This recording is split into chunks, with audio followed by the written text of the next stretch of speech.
자, 그런데 말만 세다고 독설이 되는 것은 아니죠. 독설의 조건 두 번째가 있는데요. 그것은 약점을 파고들어야 합니다. 그 사람이 잘하는 부분을 가지고 아무리 이야기해봤자, 신랄하게 비판한다고 해봤자 데미지가 없는 거예요. 그러니까 그 사람이 정말로 안타까워하고 가슴 아파하고 약점이라고 할 수 있는 부분을 파고들어야 이게 독설이 될 수 있는 겁니다. 이 두 가지가 만나면 강력한 독설이 발생하기 시작하는데요. 우리는 은혜로운 대강절 두 번째 주일에 독설의 조건, 할렐루야. 예, 왜 이런 이야기를 나누고 있는지 이유가 있습니다. 오늘 말씀을 잘 보시면 예수님의 오실 길을 준비하고 예수님의 탄생, 메시아의 탄생을 기다리고 있던 이스라엘 백성들에게 세례 요한이 거침없이 내뱉고 있는 이야기들이 이 독설입니다.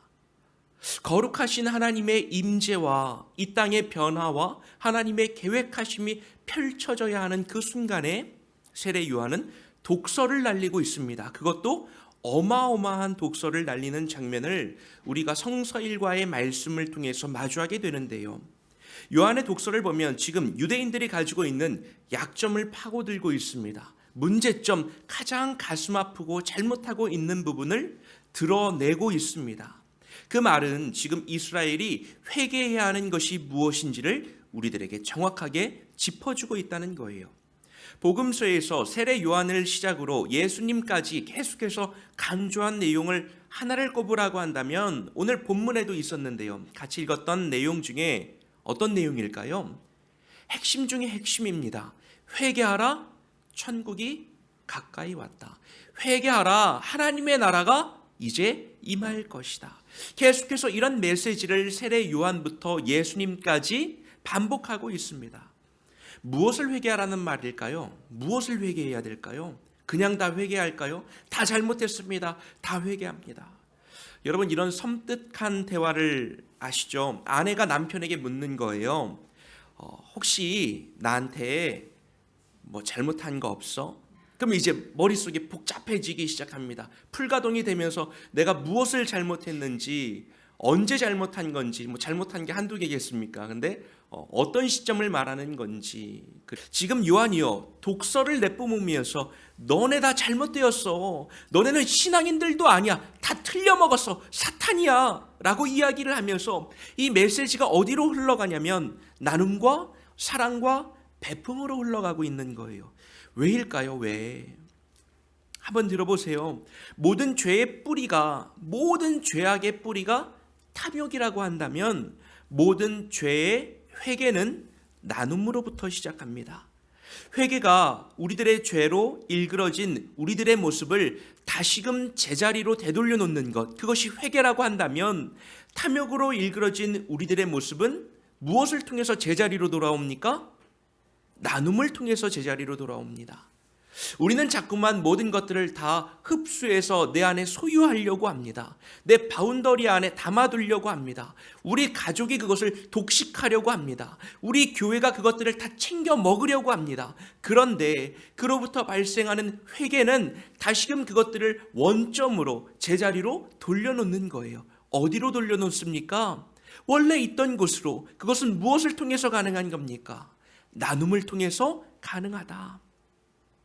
자신이 잘못한 사람은 어떤 모습을 가지게 되냐면 자신이 가진 것들을 다시금 나눌 줄 알게 된다는 거예요. 오직 나눔을 통해서만 회개에 합당한 열매, 너희들의 삶이 다시금 회복될 수 있다. 여러분, 나눔은요, 내 소유를 다른 이에게 주는 것입니다. 우리가 몸으로 나누어 주는 것을 섬김이라고 말합니다. 내 힘과 내 시간을 가지고 내 몸으로 무엇인가를 나누어 주는 것을 섬김이라고 말합니다. 내가 가진 물건을, 물질을 나누어 주는 것을 구제라고 말합니다. 그냥 이유 없이 그냥 주는 겁니다. 섬김과 구제가 회개에 합당한 열매가 되는 거죠. 다른 말로 하면 사랑의 실천입니다. 이 말씀 아시죠? 인자가 온 것은 섬김을 받으려 함이 아니라 도리어 섬기려 하고 자기 목숨을 많은 사람의 대속물로 주려 함이라. 예수님은 목숨까지도 나누어 주시는, 예수님이 오신 이유가 자신을 우리 가운데 주시기 위함이었다.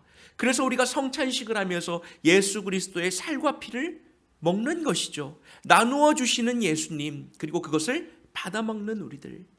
나눔이야말로 탐욕으로 일그러졌던 독사의 자식들이 참된 아브라함의 후손이 되는 길이다. 여러분, 나눈다라고 하는 것이요, 참으로 쉽지 않습니다. 왜냐하면 안 나눠도 되거든요. 가진 걸 왜 나눕니까?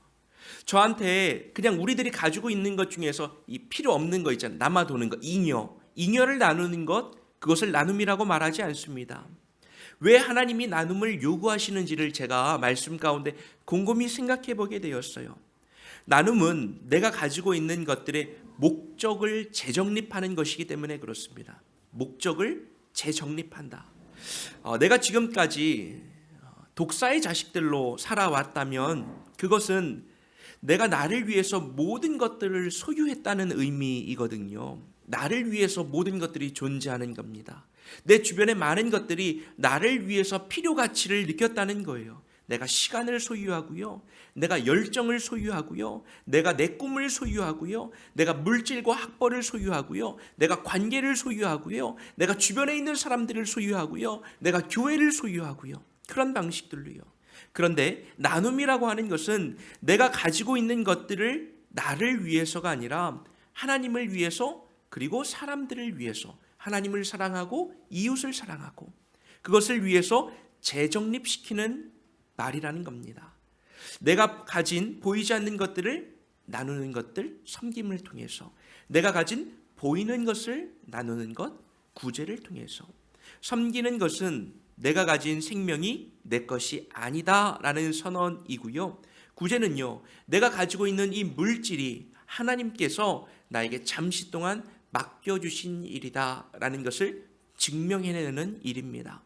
예수님의 삶의 모습이 그러했고, 예수님이 이 땅에 오신 이유가 대강절 우리들이 기억해야 하는 예수님의 모습이 그러하다는 거죠. 오늘 말씀을 통해서 예수님께서 우리들에게 묻고 있습니다.